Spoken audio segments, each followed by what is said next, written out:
KBS 열린 토론.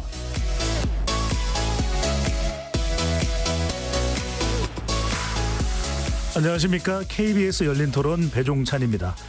티몬, 위메프의 판매 대금 미정산 사태가 시간이 지날수록 파장이 커지고 있습니다. 어제였죠. 티몬과 위메프의 기업 회생 신청 소식이 들렸는데요.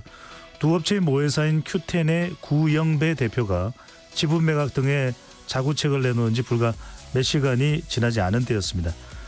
두 업체의 기업 회생 신청이 받아들여지지 않게 된다면 피해 규모와 경제적 파장은 걷잡을 수 없이 커지게 됩니다.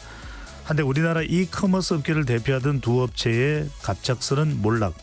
오늘 네 분의 전문가와 함께 티몬, 위메프 사태를 통해 대한민국 이커머스 시장의 현주소와 문제점을 철저하게 진단해 보겠습니다. KBS 열린 토론 지금부터 시작합니다. 치열한 토론 속에서 더 나은 세상을 찾아갑니다. 올바른 세상을 만드는 첫걸음. 평일 저녁 7시 20분 KBS 열린 토론. 오늘 토론 함께해 주실 네 분 소개합니다. 김대종 세종대 경영학과 교수 나오셨습니다. 예, 안녕하십니까. 이번 사태 피해자들의 고소고발을 대리하고 있는 김유경 변호사 자리해 주셨고요. 네, 안녕하세요. 손석우 경제평론가 나오셨고요. 네, 안녕하십니까. 이은희 인하대 소비자학과 교수 자리해 주셨습니다. 네, 안녕하십니까. KBS 열린 토론 문자로 참여하실 분은 샵 9730으로 의견 남겨주실 수 있고요. 단문 50원, 장문은 100원의 정보 이용료가 붙습니다. KBS 1라디오의 모든 프로그램은 유튜브에서도 함께할 수 있으니까요. 많이 들어와 주시고 구독 꾹 눌러주시고 좋아요도 보내주시면 좋겠습니다. 자, 많은 분들이 관심을 가지고 있는 이슈입니다. 본격적인 토론에 앞서서 이번 티몬 위메프 사태를 지켜보는 시민분들의 의견 듣고 오겠습니다.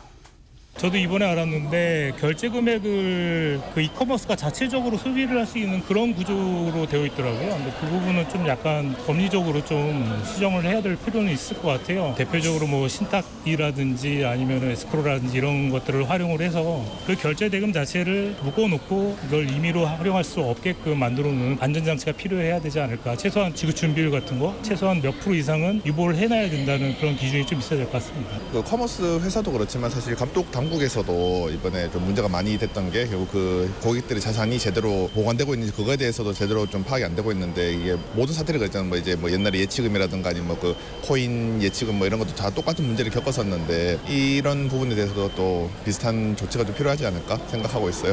결국 고객들이 맡긴 이 현금성 자산 예치금에 대해서는 다른 데로 유용되지 않거나 이런 거에 대해서 좀 확실한 그 약속이 되어 있어야 되지 않는가? 뭐 감독이나 이런 것도. 주인이 바뀐 상황이 매출에 계속 안 좋게 되고 있으니까 그렇게 된 것 같은데 어쨌든 매출이 하락하고 있는 사이트는 조심을 해야 될 것 같아요. 이용에 대해서. 이용자들은 잘 모르니까 신뢰도 평가를 계속 주기적으로 해주는 게 좋을 것 같습니다. 수익률 평가라든가 그런 것들을 좀 해서 객관성을 좀 유지해주면 좋을 것 같습니다.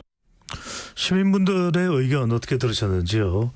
우선 이번 티몬 위메프 사태 상당히 좀 깜짝 놀랐을 분들도 많으실 것 같습니다. 이 사태가 어떤 사태고 왜 문제가 되고 또 어떤 이슈가 지금 가장 크게 쟁점으로 또 올라 있는지 손석우 평론가께서 네. 먼저 좀 개략적으로 설명해 주신다면요. 네. 티몬 위메프 아마 많이들 쓰실 거예요. 쓰실 거고 이제 여기를 통해서 올라온 상품들이나 뭐 아니면은 시설 이용권이라든지 뭐 각종 다양한 상품들이 이걸 통해서 이제 구매를 오셨을 텐데 문제가 발생하기 시작한 게 이제 이달 초거든요. 사실 문제는 그 이전부터 발생했는데 이제 문제가 있을 것 같다라고 이제 분위기를 감지되기 시작한 게 이달 초예요. 그래서 이달 9일에 7월 9일이었죠.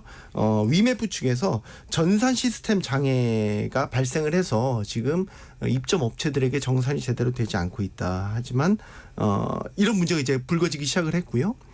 이런 소문이 돌면서 이게 문제 있는 거 아니야라는 이제 불안감이 소비자들 사이에서 또 입점 업체들 사이에서 이제 돌고 돌다가 뒤늦게 이제 17일 그러니까 9일이나 흐른 17일이 돼서야 이제 큐텐 측에서 입장을 내놓습니다. 그때 내놓은 입장이 뭐였냐면은 정산이 지금 잘 안 되고 있는데 왜 그러냐면 전산장애 때문에 지금 정산이 잘 안 되는 거고 7월까지 정산 대금을 모두 지급할 겁니다라는 이제 입장을 내놨습니다. 예.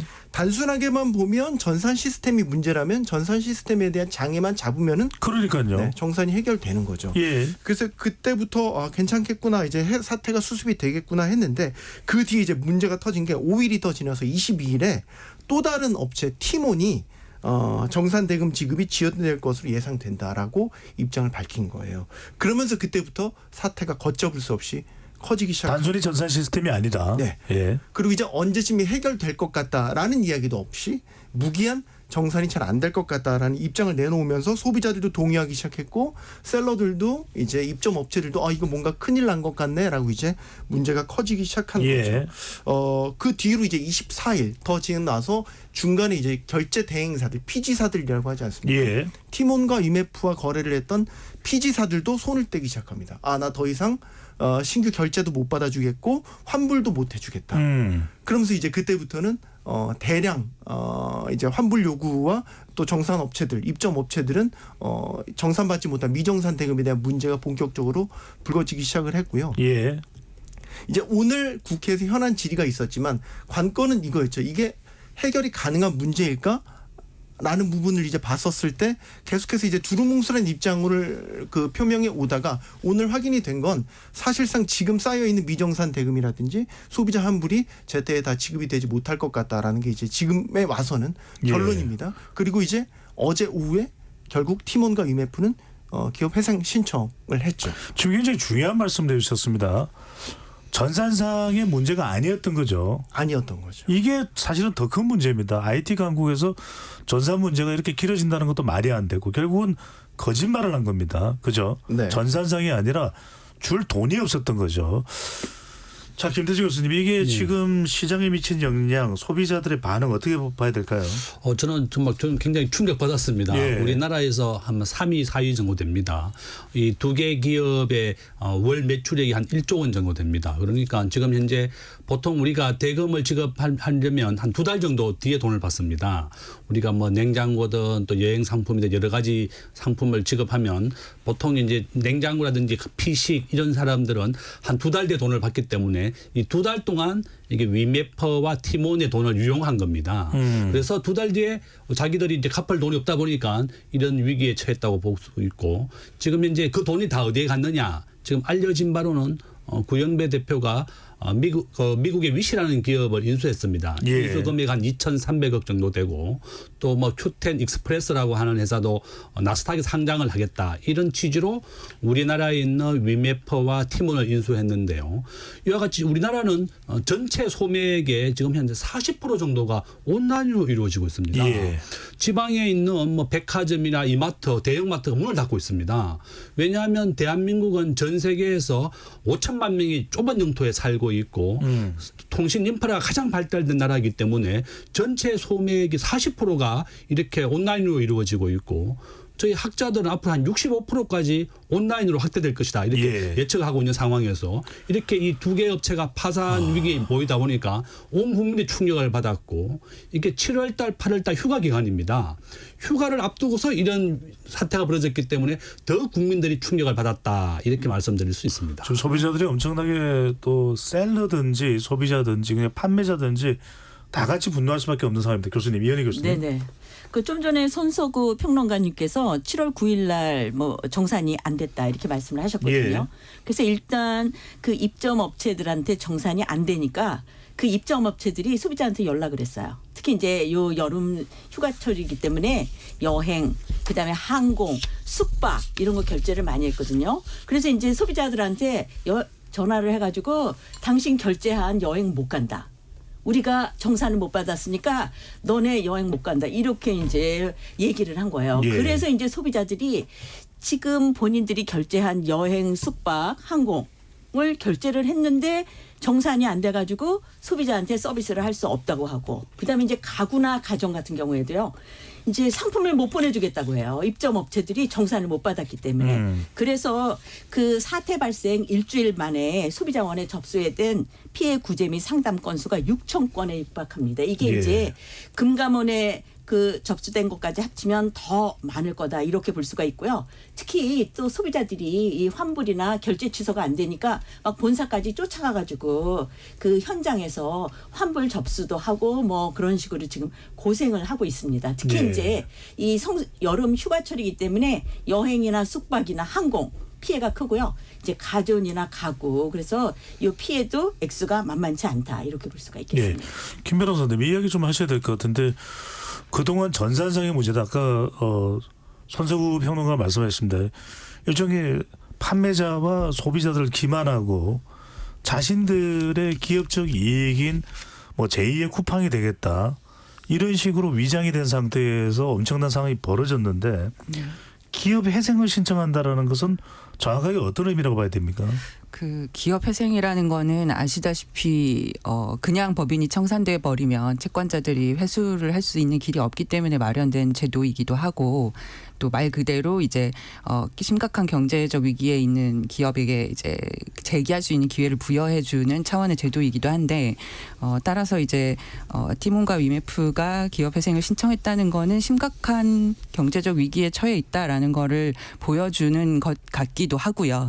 그렇지만 다만 기업 입장에서 보면 기업 회생을 신청하면 당장 채무를 상환해야 되고 강제 집행을 당할 수 있는 압박에서 벗어날 수 있는 효과가 발생하는 것이 사실입니다. 예. 그래서 지금 현재 상황에서 보면은 티몬과 위메프가 이 상황을 모면하기 위한 타겟책으로 기업 회생 제도를 이용하고 있는 것은 아닌가 하는 의구심도 드는 것은 또 사실입니다. 핵심은 김 변호사님 지금 소비자가 됐든 아니면은 판매자들도 미정산된 게 있다면 이 플랫폼에서 이건 어떻게 환불되는 겁니까 그러면? 그 이제 기업 회생이 신청이 된 그러니까요. 상황에서 그러니까 말씀하시는 기업 회생 거죠. 네. 신청이 됐다라는 네네. 것은 뭔가 해결책이 나온다는 의미인 건지 뭔가 네네. 이 환불받을 수 있는 길이 열린다는 의미인 건지 아니면 그것과는 무관한 건지요? 네, 일단 회생 절차를 개시할지 여부는 나중에 이제 고추에 법원에서 신문기일을 열어서 정하게 되긴 할 텐데요. 예. 이것부터 먼저 말씀드리겠습니다. 그럼 회생 절차가 진행이 될 경우에는 보통 예전에 뭐 태형건설이나 뭐 이런 워크아웃 상황에서 다들 많이 기억하고 계시겠지만 채무를 뭐 일부는 탕감을 하고 좀 조정을 하고 그래서 상당수의 채무를 많이 조정을 해주고 분할 변제를 할 수 있게 해주는 형태로 기업이 그 법원에서 정해주는 거죠. 회생 계획을 제출해서 물론 심사를 하겠지만 예. 그래서 그 과정에서 사실은 많은 채무의 지급이 유예되는 것이 사실입니다. 그래서 이게 회생 절차가 진행이 돼도 당장 감당할 경제적 여력이 없는 채권자들, 피해자들의 경우에는 사실 이거를 잘 버텨낼 수 있을지 저는 걱정이 되는 부분이 있고요. 줄줄이 도산을 하거나 뭐 파산을 하거나 이럴 수도 있다는 부분도 사실 여전히 걱정이 되고 특히 좀 중요한 거는 오늘자로 그 기업 회생 신청을 하면서 동시에 보전 처분하고 포괄적 금지 명령을 신청했는데 오늘자로 인용이 됐습니다. 그래서 예. 이게 인용이 되면은 모든 채무가 동결이 되면서 변제도 금지되고 채권자가 강제 집행을 하는 것도 금지되기 때문에 일단 여기 환불도 지금 이제 중단된 거라고 봐야 될 것 같고요. 네, 이런 상황입니다. 네. 그런데 손평론가 네네. 지금 이제 정부에서는 이게 또 상황 자체가 일주일 전과 지금이 또 다릅니다. 일주일 전에는 또 다른 차원의 이야기가 논의되다가 정부가 5,600억 원이라고 하는 유동성 투입을 이제 발표를 했는데 네. 그럼 이 유동성 자금은 어디에 사용되는 것입니까? 티몬과 위메프의 빚을 해결하는 데 사용됩니까? 아니면 지금 소비자들의 환불과도 좀 관련이 됩니까? 네. 정확히 얘기하면 이제 둘 다는 아니고요. 입점 업체들을 지원하는 방안으로서 5,600억의 긴급 유동성이 투입이 되는 건데 유동성이라고 해서 그냥 순수한 지원금이 아니고요. 대부분이 대출입니다.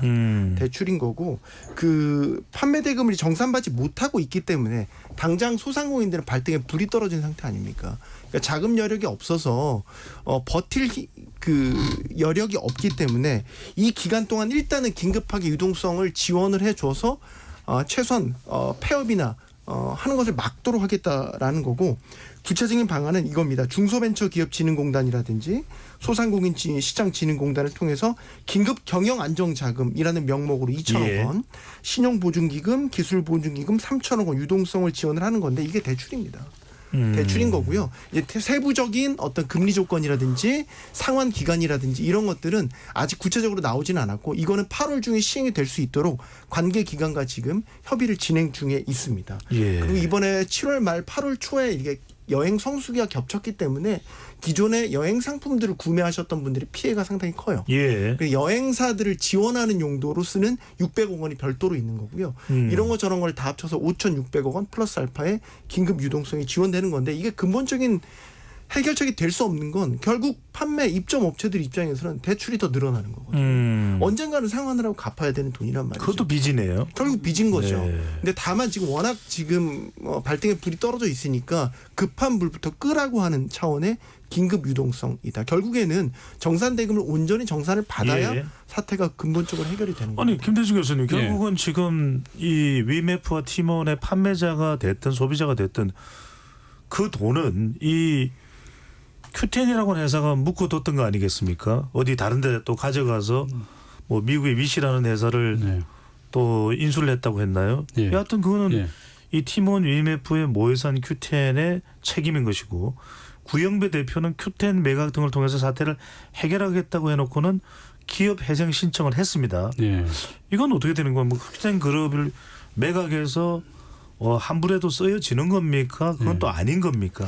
저는 아마 이제 그 티몬이라든지 위메퍼가 아마 우리가 이제 온라인 쇼핑 기업은 회원 한 명의 가치를 10만 원에서 한 20만 원 정도로 봅니다. 예. 그러니까 이 사람의 회원 한 명 한 명이 본인들이 다 그 자산 가치가 되는 건데 원래 Q10의 전체 구영배 대표가 가지고 있는 주식 지분이 38%고 지금 알려지기로는 한 2조 원 가까이 되는 걸로 알려지고 있습니다. 그런데 티몬이라든지 위메퍼가 이런 사태를 불렀기 때문에 더 이상 우리나라 고객들은 더 이상 이 두 개의 기업을 이용하지 않을 거고 예. 또 이한 Q10도 이런 지불 불능이라든지 또 모기업이기 때문에 굉장히 자산 가치가 폭락했을 겁니다. 그래서 이제 그 전체적인 본인의 구영배 대표는 자기가 한 주당 한 5만 원이 넘고 자기 재산 보면 한 2조 원 가까이 된다 이렇게 알려지고 있지만 실질적으로 더 이상 국민들이 이 두 개 기업 티몬과 위메프도 이용하지 않을 것이고 Q10도 이 사고에 대한 책임이 있기 때문에 예. 지분 가치가 폭락을 한 겁니다. 순식간에 가치 폭락이 올 수 있겠네요. 맞습니다. 바로 이런 이유 때문에 진짜 구영배 대표가 자기 자산을 다 내놓아서라도 갚겠다고 말은 했지만 갚을 돈이 없을 것이다. 좀 그런 게 우려가 되는 거다 이렇게 볼 수 있습니다. 예. 제가 한 가지만 네. 추가로 말씀드리면 시장에서 일고 있는 의혹, 그러니까 최근 며칠 사이에 상황들이 급반전됐잖아요. 그러니까요. 사실 구영배 대표가 국내에 머물러 있다라는 소식은 전해지긴 했지만 두문불출했어요. 아. 드러나지 않았고 예를 들어서 언론 쪽에서 취재가 들어가면 문자로 답을 한다라든지 뭐 이런 식으로 이제 국내에 있다는 징후들은 있는데 어디에 나타나질 않다가 지금 뒤늦게서야 지금 입장을 어제 오전에 입장문을 통해서 입장을 내놓은 거는 예. 피해 보상을 위해서 최선을 다하겠다. 사죄도 출연하겠다. 근데 이제 구체적인 그 구체성은 떨어졌단 말이죠. 그렇지만 최소한 피해 보상에 대한 의지를 갖고 있구나. 사죄 출연을 해서라도 말이죠. 예. 뒤늦게서나마 그런 입장이 나온 건 다행이다. 그럼 이제 앞으로 구체적으로 어떻게 피해 보상을 할 건지 구체적인 계획들을 이제 들어보자라고 하려던 찰나에 8시간 만에 지금 티몬과 위메프의 기업 회생 절차 신청을 한 거거든요. 예. 그리고 그 전날에는 정부의 긴급 유동성 5,600억 원 유동성 지원 발표가 났단 말이죠. 그러니까 의구심을 갖는 건 이거죠. 1년에 이런 사태들을 갖고서는 구영배 대표가 자기의 어떤 도덕성에 대한 타격을 만회하기 위해서 피해 보상에 대한 의지를 밝힌 입장문을 내놓고 8시간 후에 기업회생 절차를 신청을 했다. 진정성을 의심받을 수밖에 네. 없겠네요. 앞뒤로는 5,600억 긴급 유동성 이거 대출이긴 하지만 엄연히 그래도 공적 자금입니다. 예. 그러니까 이 앞뒤 전후 순서를 보면 그 분이 진정성을 갖고 피해 보상에 대한 의지가 있었냐라는 의구심을 가질 수밖에 없는 상황인 거죠. 이현희 교수님 이 대목에서 궁금한 것은 네네. 지금까지 알려진 피해 금액이 얼마 정도인지 네. 좀 알려주시고요. 또 피해 액수가 더 커질 수 있다. 네. 근데 피해 액수가 더 커질 수 있다는 이유가 이커머스 시장의 특수성 때문인데 그건 무슨 네네. 무슨 말입니까? 지금 여기 그 티몬하고 위메프가 정산 주기가 2달이라고 그래요. 예. 그러니까 이제 5월 달에 판매 대금을 7월 달에 정산을 하는 건데 그때 못 해갖고 이제 7월 7일 날 정산을 못 한 거죠. 근데 이제 그 액수가 2,134억 원 정도 된다고 그래요. 예. 그런데 이제 지금 6월 것도 만약에 미정산되고 그다음에 7월 걸도 미정산되면 그 액수가 이제 어림잡아서 한 1조 원 되지 않나 이렇게 생각을 합니다. 확 늘어날 수 있겠군요. 네네. 그런데 이제 이렇게 정산을 할 때 이 이커머스 기업들이 어떤 기본적인 이제 운영 자금이라든가 자본금이 있어야 되는데 지금 티몬이나 위메프는 완전히 자본 잠식 상태입니다. 다시 말해서 유동 부채가 유동 자산의 5배예요. 마이너스죠. 또 티몬도 역시 마찬가지입니다. 그러니까 결국은 판매 대금을 2달 있다가 정산하고 판매 대금 2달 있다 정산하고 이런 식으로 지금 운영해 왔다 이렇게 볼 수가 있겠는데요. 예, 교수님 잠깐 여쭤보겠습니다. 그러면 상식적으로 적어도 일정 금액은 에스크로 상태로 못 가져가도록 네. 적어도 2달 기준으로 이제 이 정산을 하는 시스템이면 적어도 최소한 평균적으로 냈을 때 2천억, 3천억은 이 잔고에 있도록 네. 그렇게 되어야 되는 거 아닙니까? 상식적으로 볼 때. 지금 그 전자금융업법이 완전히 그런 규정이 정비가 안 돼가지고 2년 전에도 이 금융당국에서 이런 문제점은 발견을 했습니다. 발견했어요. 그러니까 자본금하고 건전성 비율에 문제가 있다라고 발견을 했는데 예. 그 전자금융법에 어떠한 조항이 이렇게 완전히 지금 미비하기 때문에 이렇게 강제력 있는 어떠한 개선 조치를 요구하지 못하고 그냥 MOU만 맺어놨다는 거예요. 참 이게 일이 터지고 나서야 이제 확인을 하게 되는 건데 김 변호사님 결국 우리는 지금 이제 피해자 쪽에 시선을 맞출 수밖에 없습니다. 자 집단 소송을 준비한다라고 들었는데 누구를 네. 상대로 하는 것인지 앞으로 절차는 어떻게 되는지요? 네. 이 사건의 경우에는 소비자들도 대금을 결제했는데 상품을 제공받지 못한 피해를 입었고 그다음에 판매자들도 자기들은 제공을 했는데 그에 따른 정산을 받지 못한 피해를 입어서 이 사건의 경우에는 소비자와 판매자들이 모두 원고로서 손해배상 청구 소송을 진행하게 되고요. 쌍방 피해네요. 네. 네, 그 소비자와 판매자 다 원고가 되는 거고요. 예. 상대방 피고는 티메프와 위몬 그리고 모기업인 큐텐까지 그렇게 해서 진행을 할 예정입니다. 예. 자 피해자분들도 만나보셨다고 하셨는데 뭐 판매자와 이제 소비자일 텐데 주로 뭐 어떤 분들입니까? 또 피해 액수나 피해 규모도 아까 전체 금액 말씀해 주셨습니다만은 뭐 개인별로 어느 정도 되는지도 궁금하기도 하고요. 제가 지금 아직 직접 대면에서 만나뵙지는 못했고 네. 계속 저희 사무실 쪽으로 전화들이 오고 진행하겠다고 이사를 밝히고 있는 분들이 계속 늘어나고 있는 상황입니다. 근데 소비자도 있고 판매자도 있고요.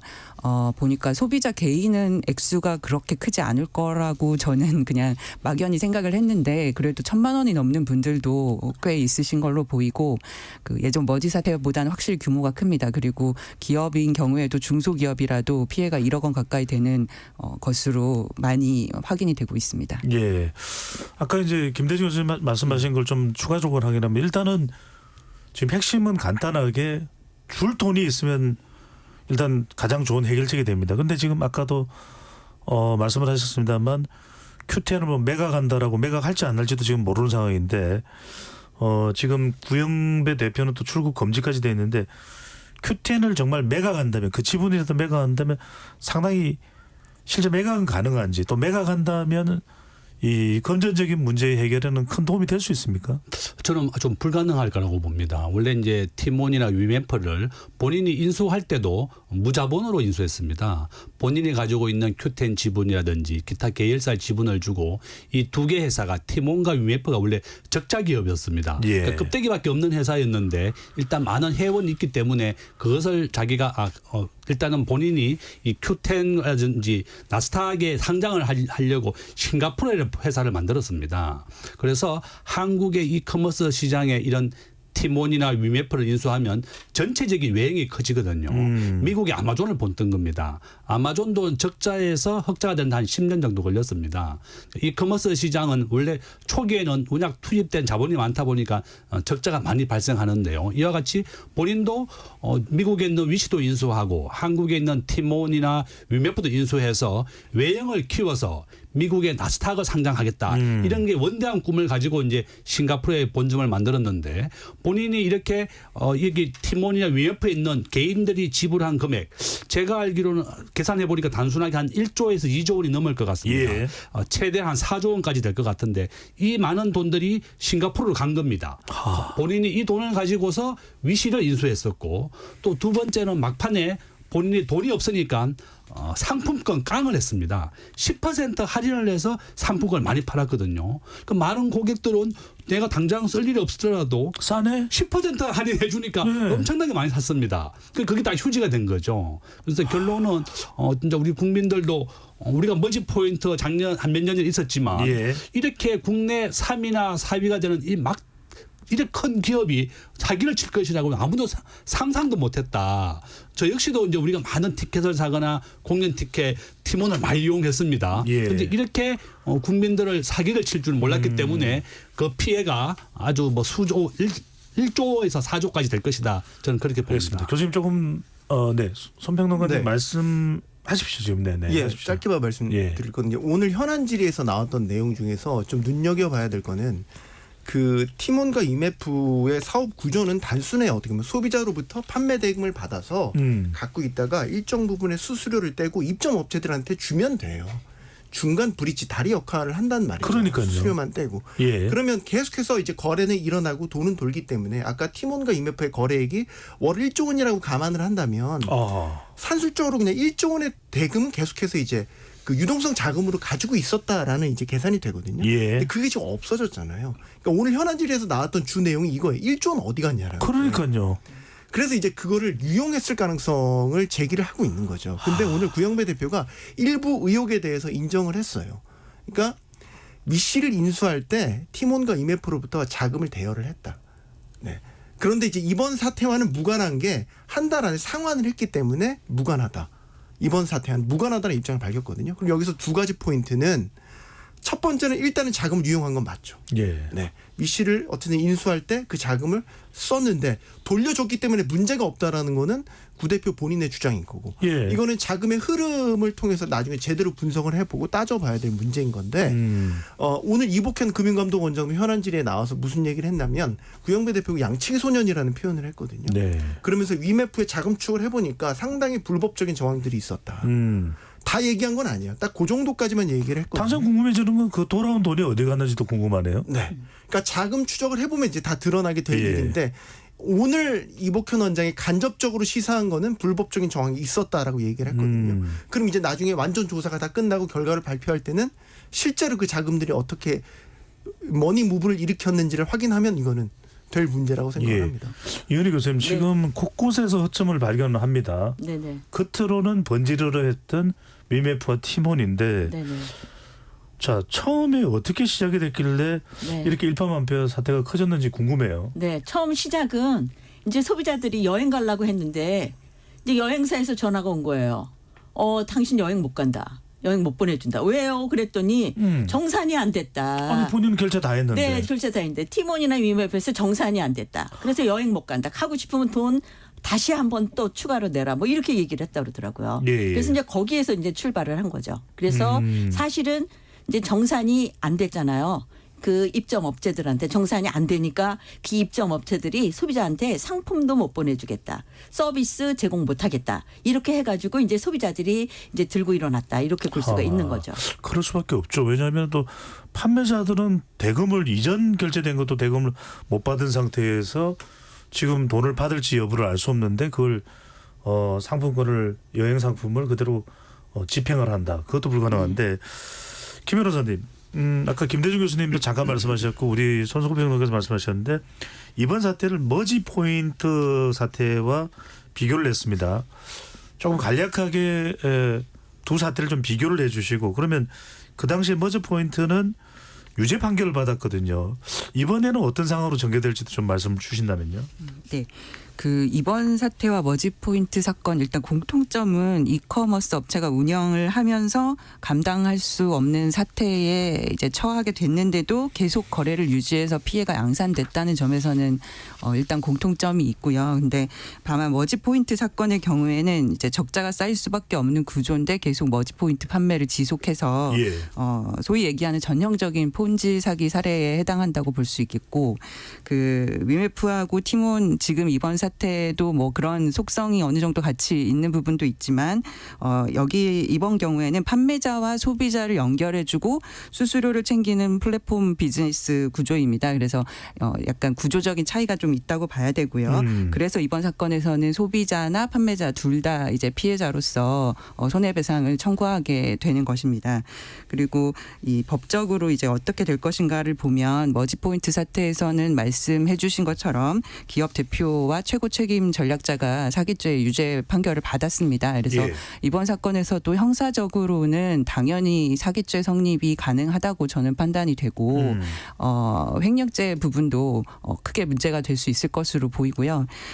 민사적으로는 머지포인트 사태의 경우에는 일단 당연히 이제 그 회사하고 대표자들의 손해배상 책임이 인정됐는데 좀 진행했던 입장에서 아쉬웠던 것은 피해자들이 물론 더 아쉽겠지만 그 온라인 쇼핑몰들 좀 더 자력이 풍부한 이쪽의 책임이 명확하게 이제 인정이 되지 않았습니다. 그래서 사실은 이제 항소심에서 이 부분을 더 진행하고 싶기도 했는데 예.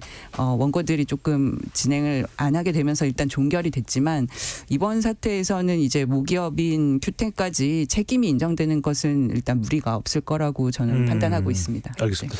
제가 한 개 더 말씀하십시오. 추가하려고 네, 그러는 네, 게 네. 이게 폰지 사기라고 있습니다. 예. 이탈리아의 폰지라는 사람이 미국에서 사기를 친 건데요. 이게 폰지 사기라고 뭔가 하는가 하면 앞에 사람의 줄 돈을 가지고 뒤에 사람의 돈을 주는 겁니다. 우리가 보통 이제 폰지는 월 뭐 1%, 월 10, 뭐 보통 100%까지 주는 데가 있습니다. 월 10%씩 준다. 그럼 많은 국민들이 폰지 사기에 많이 피해를 봅니다. 지금 현재도 많이 폰지 사기가 일어나는데요. 여러 가지 방법으로 일어납니다. 일종의 시간차 사기를 치는 예, 거죠. 맞습니다. 네. 그러니까 A에 대한 이자라든지 고금리 준다고 하고 B의 돈으로 주는 건데 지금 티몬과 UF가 비슷한 사건입니다. 고객들에게 줄 돈을 가지고 2달간의 여유가 있기 때문에 앞에 사람이 줄 돈을 뒤에 사는 돈을 계속 메워줬고 마지막에는 더 이상 줄 게 없으니까 이제 상품권을 10% 할인해서 판매하라는 겁니다. 예. 그러니까 많은 국민들이 또 현금을 가지고 지급하면서 상품권을 구매하게 되거든요. 바로 이렇게 폰지 사기에 이제 우리 국민들이 정말 이 국내 3위나 4위가 되는 이 큰 기업이 폰지 사기를 벌렸다. 돌려막기의 피해자고 저는 이 구영배 대표가 진짜 사기다. 이건 사기거든요. 예. 본인도 갚을 의사가 없고 갚을 능력이 없다는 것을 알면서 사기를 쳤기 때문에 범죄다. 이렇게 볼 수 있습니다. 알겠습니다.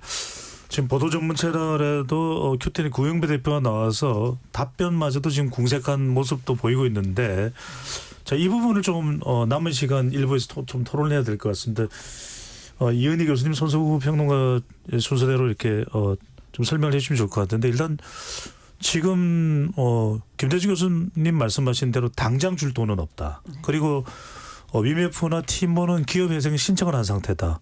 구영배 큐텐 대표는 뭐 온갖 또 자구책을 이야기하지만 그것으로 지금 해결될 기미는 보이지 않는다.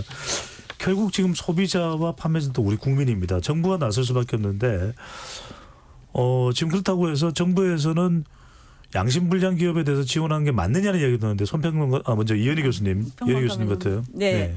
그 일단은 그 양심 없는 기업가에 대해서 지원하는 게 맞냐. 근데 이제 여기 지금 티몬하고 위메프에 입점한 업체 수가 6만 곳입니다. 그러니까 다 중소 판매업자들입니다. 그리고 이제 대부분 자금 사정이 열악합니다. 예. 그래서 판매 대금 정산이나 이 유동성이 조금 공급이 돼야 이제 사업이 가능하고 이 6만이나 되는 요 중소 사업자들이 이렇게 줄도산을 하게 되면 그거로 인한 뭐 금융이나 또 경제에 미치는 영향이 굉장히 크다. 그래서 일단은 그 구영배 대표나 거기가 이제 굉장히 윤리적으로 문제가 있다. 괘씸은 하지만 그렇죠. 정부가 손을 놓고 있을 수는 없는 상황이네요. 없는 상황이라고 네. 저는 생각을 해요. 그래서 이제 지금 5,600억이 이게 이제 충분할지 그거는 이제 상황을 지켜봐야 되겠지만 저는 일단은 구영배 대표는 대표대로 그 필요한 조사나 여러 가지 제재를 하고 그다음에 이 5,600억 그 지원은 뭐 시기적절하게 잘 진행이 된 거다 이렇게 생각이 듭니다. 예. 송명동 어떻게 보십니까? 5,600억만으로 가능할까? 아까도 한 6월, 7월분까지도 갚지 못하는 상황이 되면 1조가 될 그런 이야기도 나오고 있어서요. 맞습니다. 그래서 일단 5,600원 급한 불을 끄는데 쓰는 거고 이제 그럴 거를 큐텐이나 구영배 대표를 보면 과연 이게 도와주는 게 맞냐라고 하지만 너무 사정이 안 좋아요.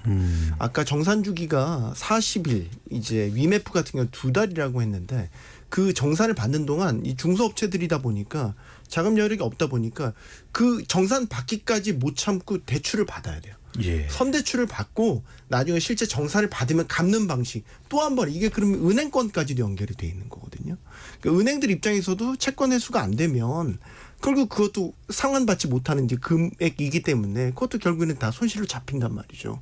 그러니까 이게 전체 생태계로 보면 계속해서 일파만파로 그 영향이 2차, 3차로 커질 수 있어서 일단은 지금 급한 불은 꺼야 되는 상황이라고 봅니다. 예, 지금 제가 가지고 있는 자료를 보면은 이 Q10이 티몬과 위메프뿐만이 아닙니다. 인터파크도 인수를 냈고요. 네, AK 또, 플라자도 예, 인수를 AK 플라자도 있습니다. 네. 김 교수님, 이게 지금 정부가 어떤 역할을 해야 될까요? 지금 시점에요. 저는 뭐 정부가 적극적으로 좀 도와줘야 된다. 저는 우리나라 이제 여행을 떠나려고 했던 서민들 또 6만 개가 되는 많은 중소기업인들 우리나라 전체 근로자의 88%가 중소기업 근로자입니다. 예. 전부 다 이게 큰 피해자가 됐다고 저는 보고 있고 또 서민들이 진짜 여행 1년에 한두 번 가는데 이걸 기대했다가 같이 여행을 못 가게 됐고 저는 뭐 카드사나 은행을 동원해서 정부가 지금 적극적으로 지급 결제도 하고 도와줘라 이렇게 얘기하는데 정부도 적극적으로 나서야 되겠고 우리가 머지 포인트 사건을 겪고도 또 이것이 반복돼서 일어났습니다.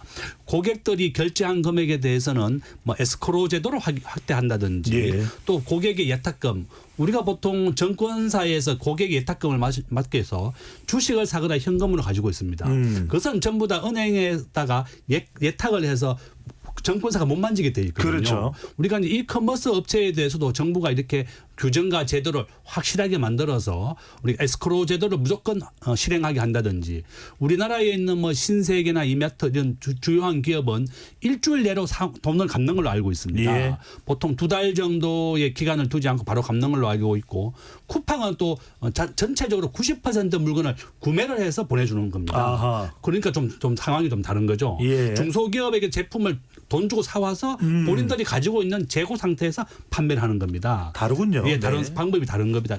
그러니까 그 판매하는 방법도 굉장히 다양하고 여러 가지 방법이 있다. 그래서 결론은 지급을 2달 동안 미루는 것이 아니라 바로 결제할 수 있게 하는 방법. 또 고객이 결제한 돈에 대해서는 좀 빨리 지급하게 하는 방법. 예. 이런 방법이 해결책이고 재발을 막을 수 있다. 그렇게 봅니다. 김대중 교수님이 이런 조치, 이은희 교수님이 이런 조치를 왜 빨리 진작에 하지 않았는지라는 생각이 들기는 하는데 김 변호사님 지금 법적으로 가장 먼저 할 수 있는 일은 뭘까요? 검찰이 됐든 법무부가 됐든 아니면 반부패 수사부가 됐든 뭘 급선무로 빨리 좀 조치를 해야 될까요? 일단은 지금 어쨌든 반부패 수사부가 나섰다는 거는 이 사건의 심각성과 중대성에 대해서는 인지를 하고 있고 어쨌든 좀 그 예전에 비해서는 적극적으로 나서 주고는 있는 것으로 보이고요. 그래서 일단 형사적으로는 이거는 사기죄는 거의 확실시 되는 거고 특히 많이 지적해 주셨던 것처럼 이 판매자들에게 줘야 되기 위해서 보관하고 있는 자금을 뭐 기업 인수 등에 사용한 것이 맞다는 걸로 사실로 드러난다고 할 경우에는 이거는 예. 횡령죄가 성립할 수 있기 때문에 이 부분에 대한 수사도 굉장히 중요하다고 생각을 합니다. 네. 네. 정말로 용도삼이가 아니라 좀 철저하게 수사가 되면 좋겠고요. 지금도 보도 전문 채널을 통해서 위메프가 현금 결제를 포인트로 환불했다가 또 큰 논란이 되고 있습니다. 토론이 진행되는 동안 많은 청취자분들이 의견 보내주셨는데요. 확인해 보겠습니다. 정의진 문자캐스터.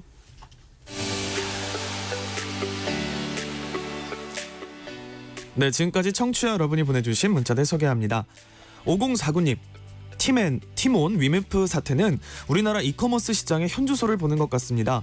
우후죽순 생겨나던 업체들의 출혈 경쟁이 지금의 상황을 초래한 것 같아 안타깝습니다. 시장이 형성된 뒤로 제대로 관리 감독이 안 된 것도 문제입니다. 노랑고라니님, 한때 티몬, 위메프가 이커머스 시장을 이끌어가던 시절이 있었는데 몰락하는 모습을 보니 격세지감을 느낍니다. 이번 티메프 사태가 이커머스 업체에 주는 교훈도 있을 것 같습니다. 부디 소상공인들의 피해가 크지 않게 마무리되길 바랍니다. SY22님, 이커머스 업체는 본인들의 제품이나 기술력을 파는 게 아닌 단순히 중간 플랫폼입니다. 판매자와 소비자를 연결해주는 사업을 하면서 그 돈을 다른 데 이용하다뇨. 재산 다 처분해서라도 피해 보상 해야 된다고 생각합니다. 쌈바쌈바님, 정부가 유동성 투입하여 도와주는 건 다행인데 사기꾼들 때문에 정부 돈이 거덜나는 느낌입니다. 애초에 이런 일이 발생하지 않도록 환경을 개선하는 등 자구책이 시급합니다 해주셨고요. 0032님, 이번 사태를 보니 다른 이커머스 업체에 대해서도 신뢰가 가지 않습니다. 이렇게 구매 대금을 마음대로 유용할 수 있는 구조라면 다른 업체들도 마찬가지 아닐까요? 대대적인 점검과 관리가 필요할 것 같습니다 라고 보내주셨네요. 네, KBS 열린 토론, 이 시간은 영상으로도 생중계하고 있습니다. 유튜브에 들어가셔서 KBS 1라디오 또는 KBS 열린 토론을 검색하시면 지금 바로 토론하는 모습 보실 수 있습니다. 방송을 듣고 계신 여러분이 시민 농객입니다. 계속해서 청취자 여러분들의 날카로운 시선과 의견 보내주세요. 지금까지 문자캐스터 정희진이었습니다.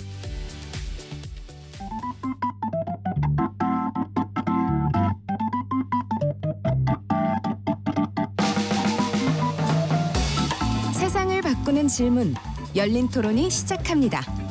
KBS 열린 토론은 언제나 열려 있습니다.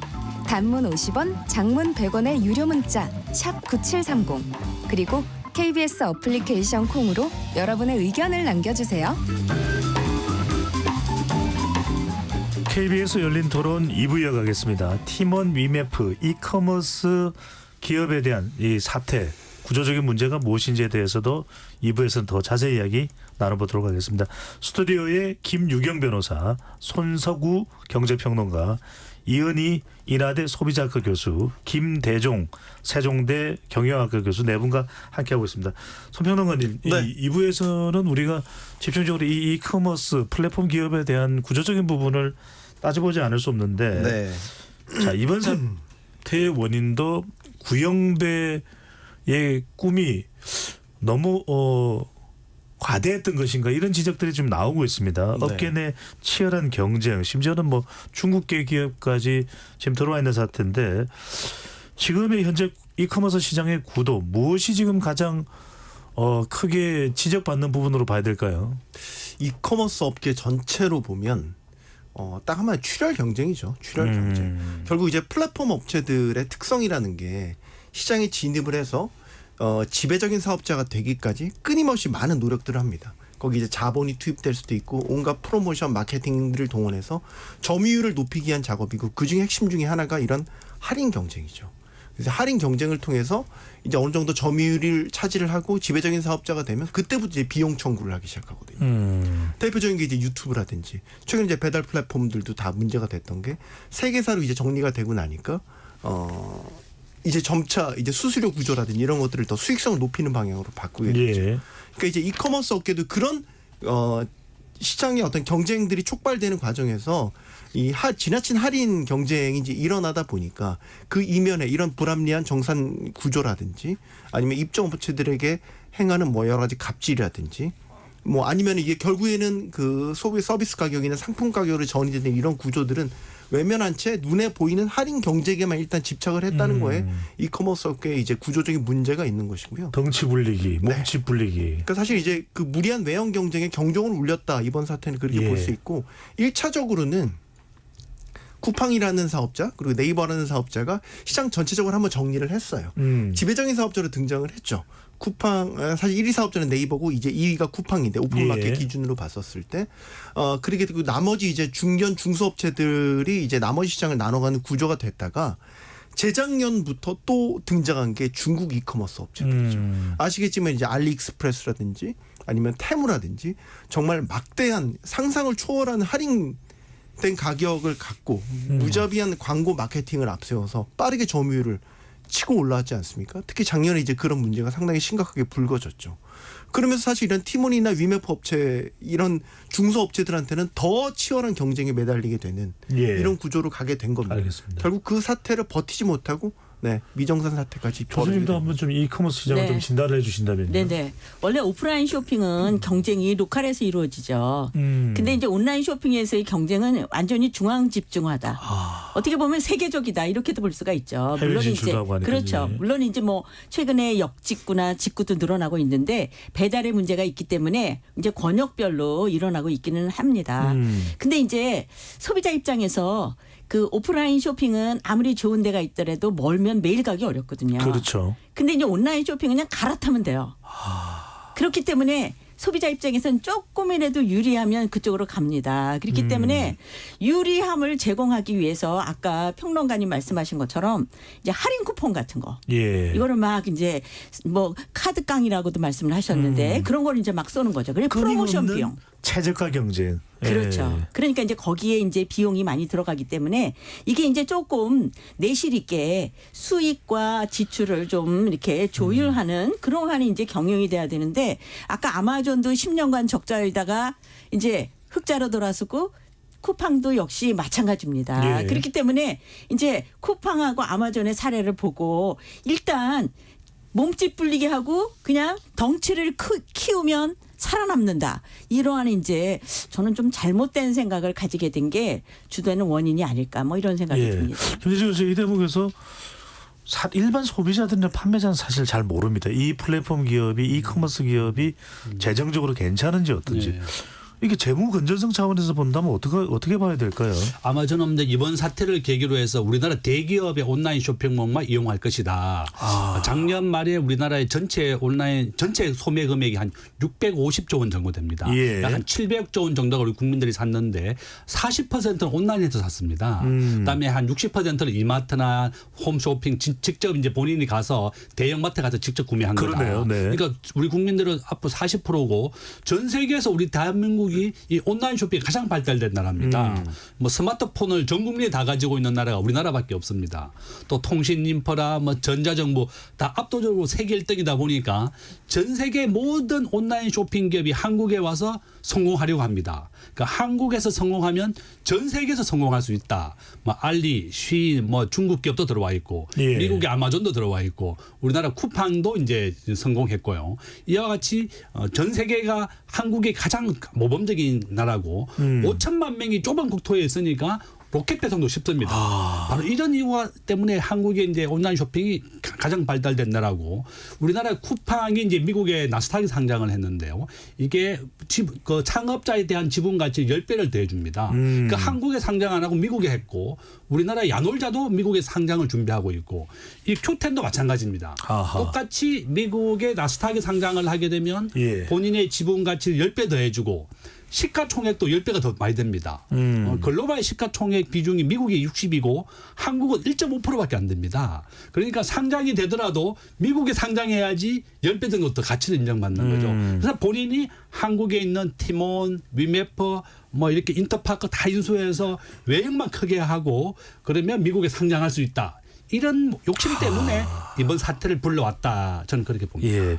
근데 김 변호사님, 아까도 우리 손석구 평론가 이 교수님, 김대중 교수님 계속 반복적으로 하는 말씀이 이런 걸 뭔가 기업가의 양심에만 맡겨놓을 수는 없는 거 아닌가? 뭔가 규제할 감독기구가 있고 또 출혈 경쟁이면 이보다 더 심하게 가는 건 안 돼라는 뭔가 좀 제도가 있어야 되는 거 아닌가라는 생각이 들어요. 네네. 예.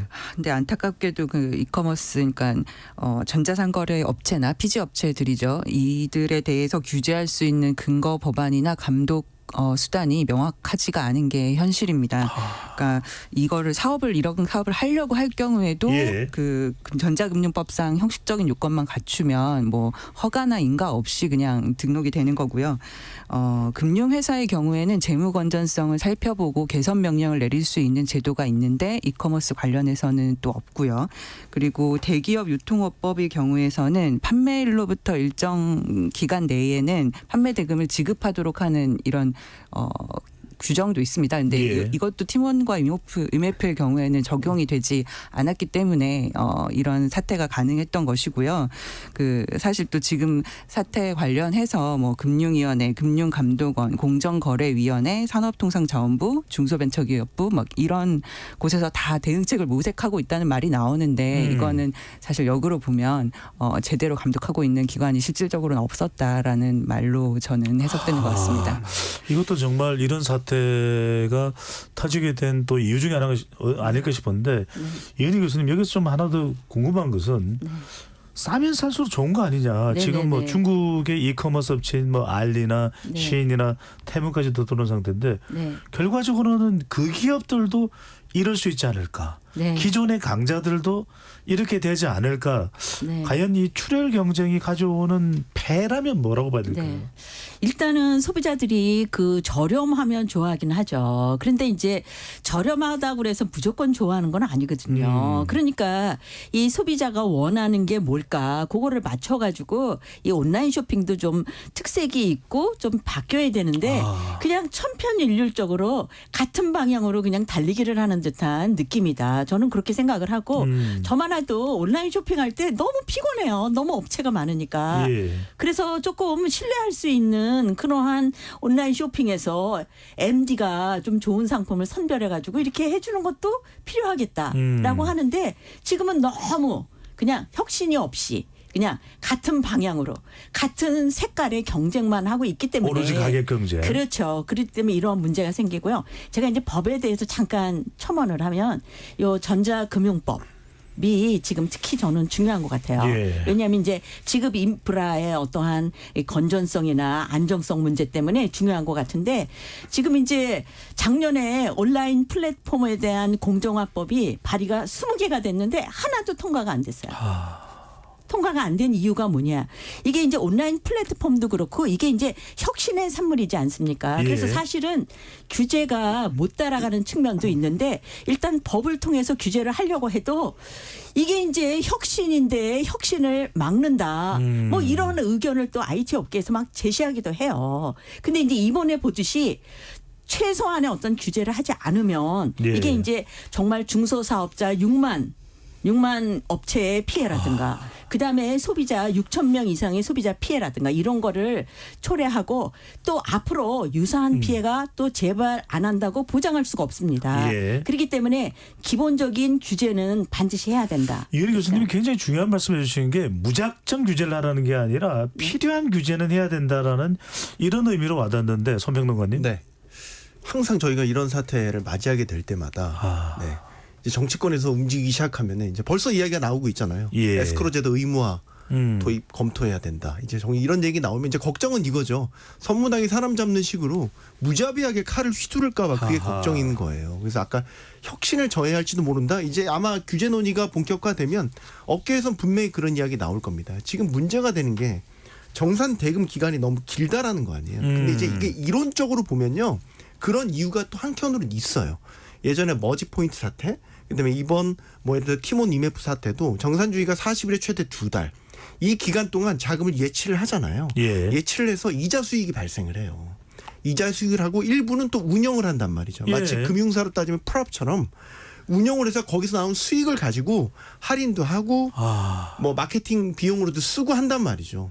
그러니까 이게 이론적으로 보면 어느 정도의 정산 주기를 두고 그 사이에 운영을 하는 게 이제 어떻게 보면 이론적인 모델로는 부합을 해요. 예. 근데 이걸 현실에서 적용을 했을 때 지금 이번 티몬 위메프 사태처럼 문제가 발생을 하는 거죠. 그러니까요. 그러니까 이론적으로는 가능합니다. 근데 이제 자칫 이제 이런 일이 사태가 발생하고 나서 정치권에서 규제 논의가 심각해지고 이제 하면 아마 상당히 수위가 높은 수준의 규제들이 얘기가 되기 시작할 겁니다. 아니 손평론가님 말씀대로 좋을 때야 좋은 거지만 네. 뭔가 자금이 경색되거나 이럴 때도 뭔가 대비책이 있어야 된다라는 건데 김 교수님. 예.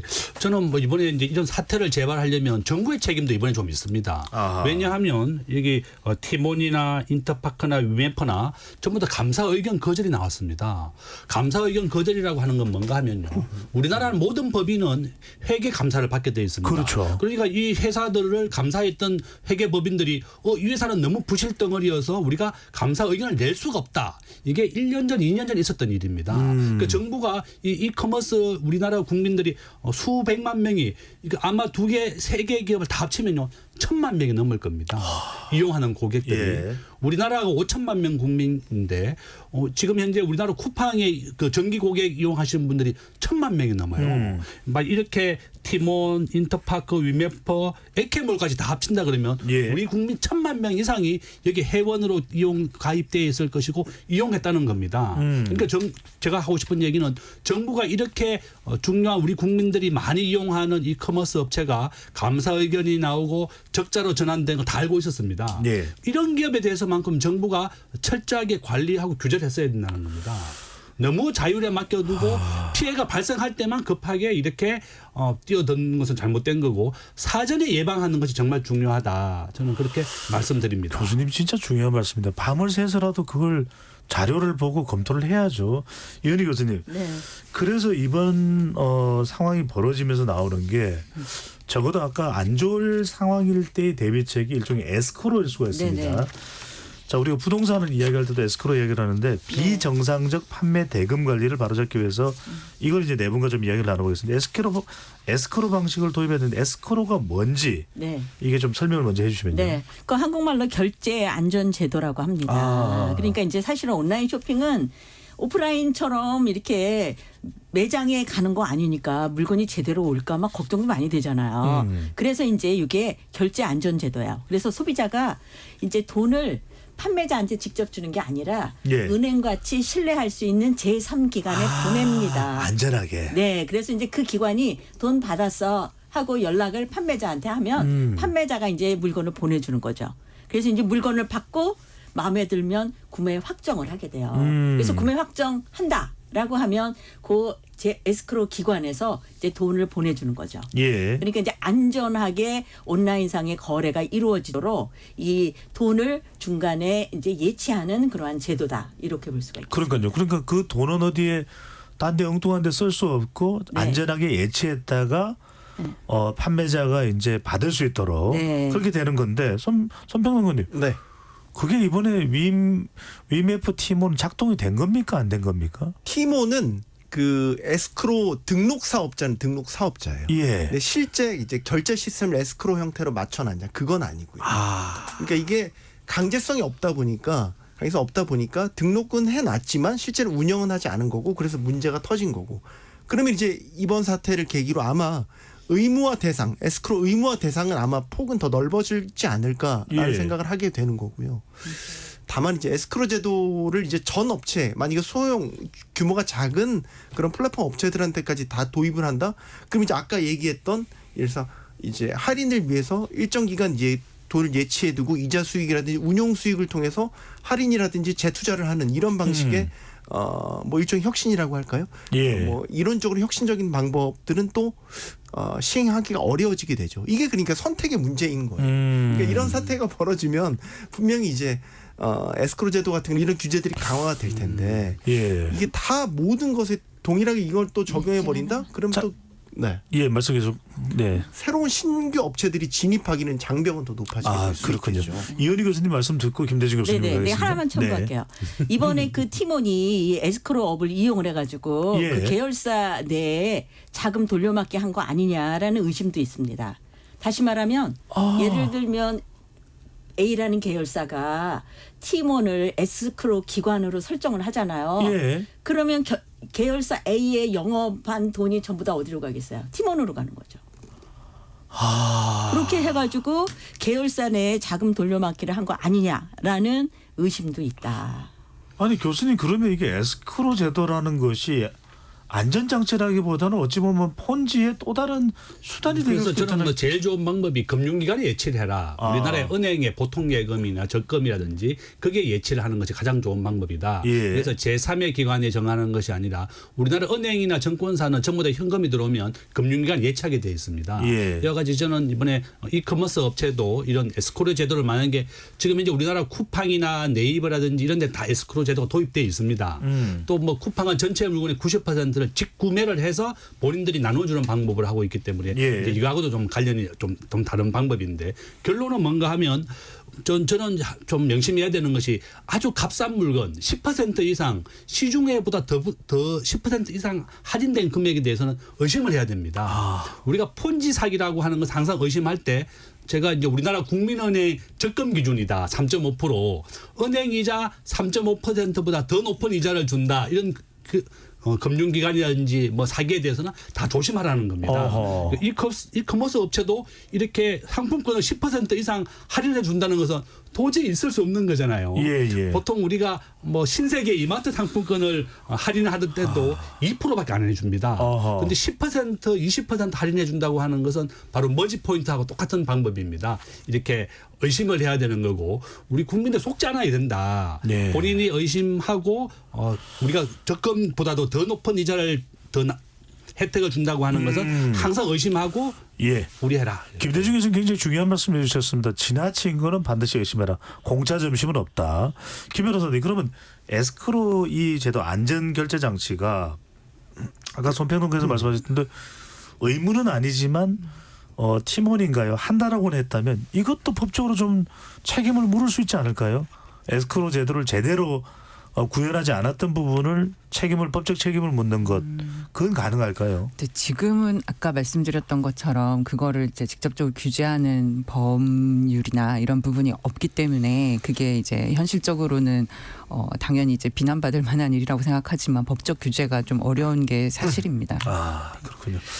자, 근데 이 대목에서 우리가 또 이야기는 안 나눠볼 수 있는 네 분과 좀 짧은 토론을 좀 해보고 싶은 것은 뭐 위메프도 팀원의 문제가 있지만 그렇다고 해서 우리가 이 이커머스의 성장성 또 아까 아마존 말씀하신 대로 이걸 우리가 또 너무 또 위축시켜서는 안 되거든요.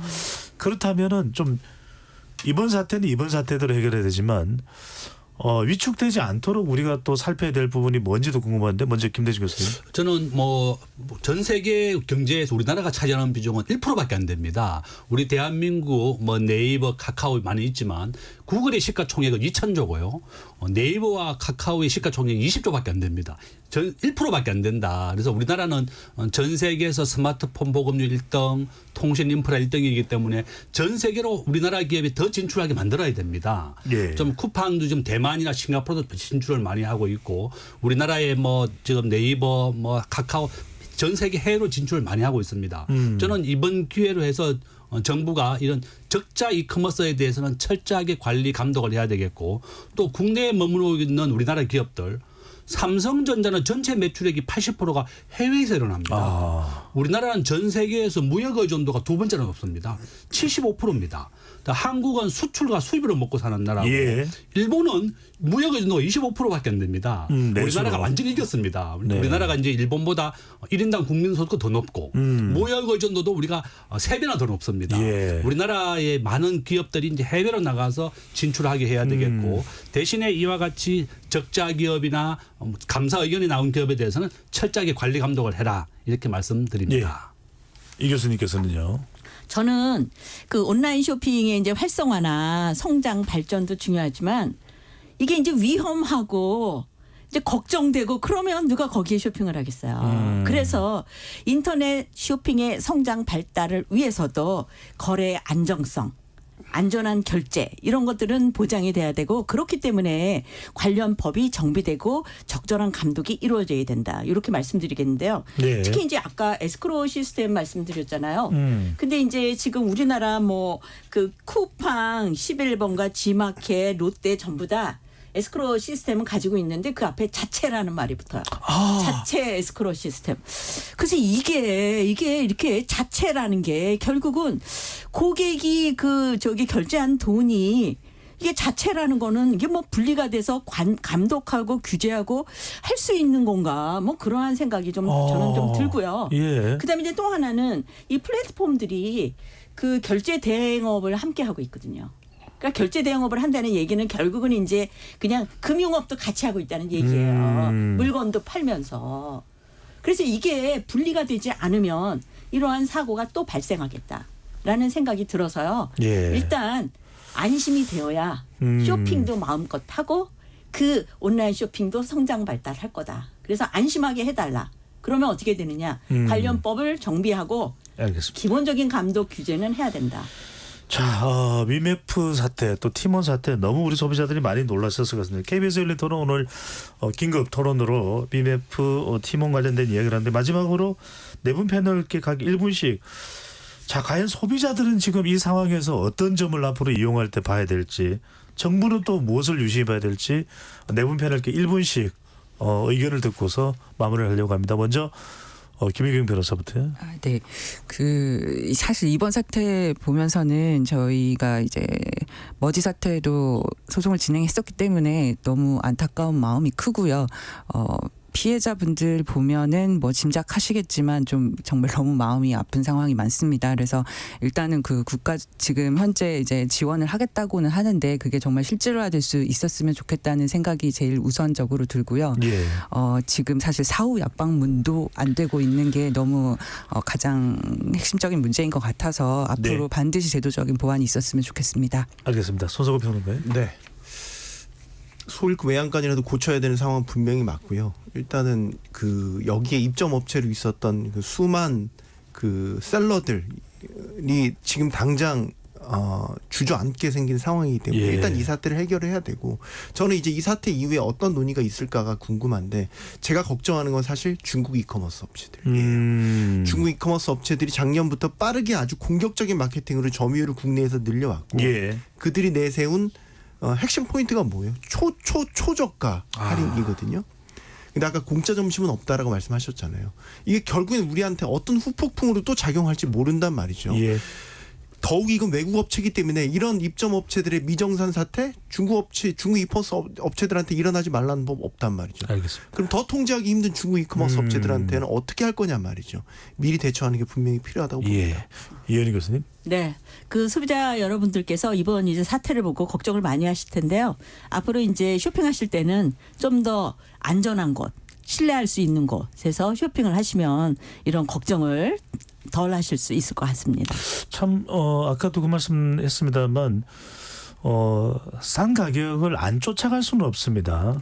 하지만 그럼에도 불구하고 다른 것도 볼 필요가 있다는 말씀이신 거죠, 네네. 교수님? 네. 예. 일단 뭐 가격이 저렴한 거 사야죠. 고물가에 저희가 3년 동안 시달렸는데 예. 그런데 이제 그것뿐만 아니라 최근에 이제 뭐 유해성이나 안전성 문제 또 나의 개인정보가 잘 관리되고 있는가뿐만 아니라 내가 낸 돈이 내가 지불한 돈이 안전하게 상품으로 나에게 전달되는가 그 결제 안전성 그거를 좀 네. 확인을 하시고 거래하시면 좋겠습니다. 알겠습니다. 가격 외에 다른 거 볼 것도 많다. 김대중 교수님. 네, 저는 정부가 정말 이번에 피해를 본 우리 중소기업이나 서민들은 적극적으로 지원을 해줘라. 이것은 우리 국민들이기 때문에 직접 도와줘야 된다고 저는 네. 보고 있고요. 두 번째는 우리 중국 기업들, 알리, 테무 이런 중국 기업들이 들어오는 게 보면 암유발이 한 100배 이상 되는 데도 많습니다. 그러니까 우리가 중국 기업들은 우리나라에만큼 건강에 대한 기준치가 없기 때문에 정말 값싸다고 해서 중국 물건을 선호해서는 안 되고 또한 중국 이런 온라인 쇼핑 기업들이 우리나라 국민들에 대한 주소, 이름, 전화번호를 다 파악하게 되는 겁니다. 예. 그런 거에 개인에 대한 정보도 저는 조심해야 되겠다 이렇게 말씀드리고 아마 이번 사태를 계기로 해서 쿠팡이나 네이버 같은 이런 1등, 2등 업체가 더 성장하게 될 것, 또 쏠림 현상이 있을 것이다. 지금 현재 이 사건을 가져온 뭐 Q10, 티몬은 당연히 앞으로 이용도 안 할 것이고 네. 이게 뭐 지금 인터파크라든지 AK몰도 이제 고객들이 많이 떠나게 됩니다. 이런 플랫폼 기업은 회원의 믿음과 신뢰를 가지는 것이 가장 중요하다. 그렇게 말씀을 드리겠습니다. 알겠습니다. 가장 중요한 것은 지금 우리 국민들의 피해가 없도록 하는 것. 또 소잃고 또 외양간을 고치는 일은 없어야 될 것 같습니다. KBS 열린 토론 이것으로 모두